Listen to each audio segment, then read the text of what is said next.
us a very clear view.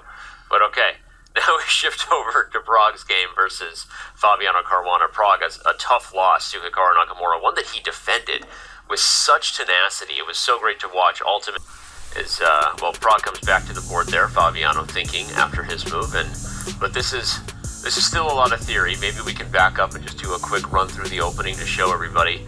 Fabiano, one of the deepest prepared players. His reputation kind of precedes him in all circles.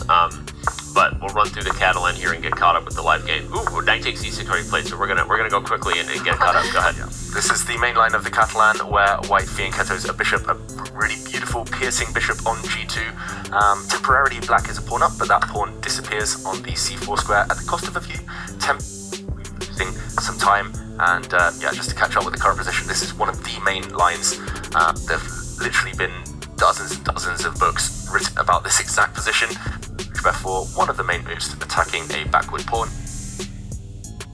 Black blocks that attack along the c-file, blunting white's queen's vision towards that pawn, and knight d2, a temporary pawn sacrifice, as we mentioned.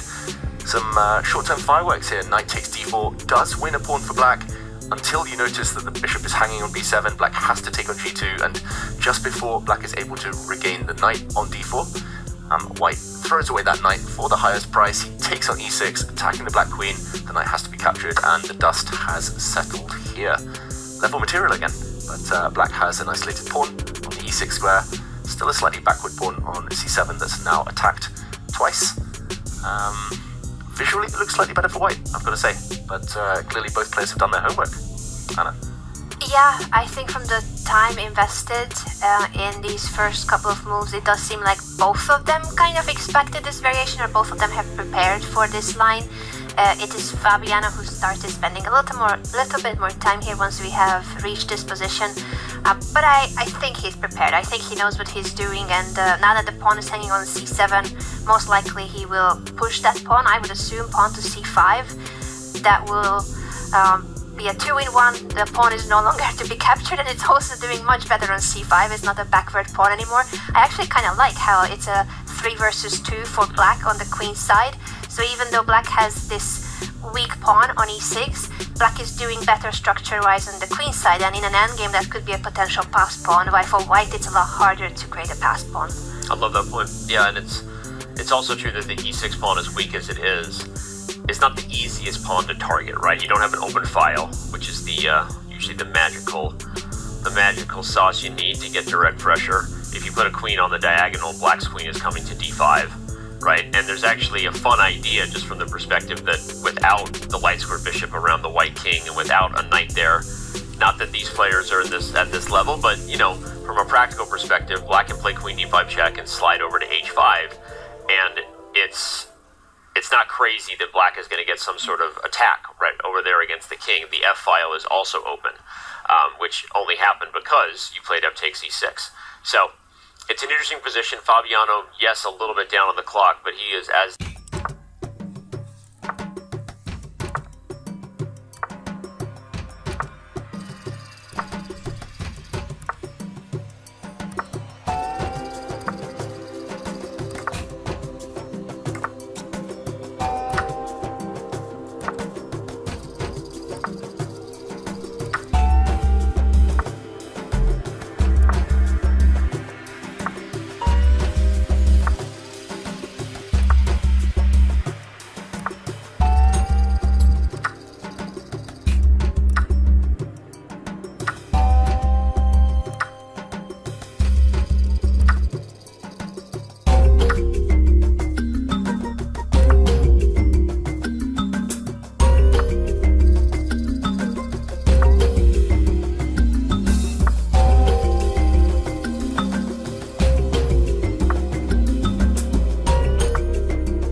necessarily an unnecessary parallel, but you have been playing the best chess of your career over the last few years from the perspective, as you've said, that you are more relaxed. As you said, you're here to have fun. You're enjoying the game.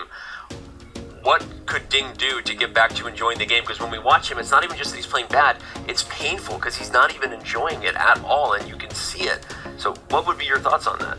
Yeah, so first things first, I think Pragg missed a win with knight f7. I think knight f5 was just winning on the spot. This might be winning too, but I think knight f5 might have been cleaner. Also, I think Pragg won a game in Viker somewhere in a very beautiful knight and pawn endgame against Ding.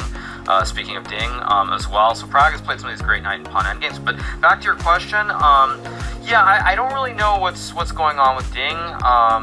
Like maybe it's just the psychological pressure of having become the world champion when, I mean, most people assume that Magnus is still the best player in the world, so perhaps that's part of it. I really don't know what it is, but it's just very bizarre to see, and I would say that barring some huge change, I mean, I think right now Gukesh is a massive favorite to win that match. I would say, I mean, I said it before, even without the results of like the last round or this round, but I don't think that match is going to be close, and the more I think about it, I think it's very likely going to be in Gukesh's favor, so I don't know what he can do, not sure really. Yeah. Maybe he should become a streamer.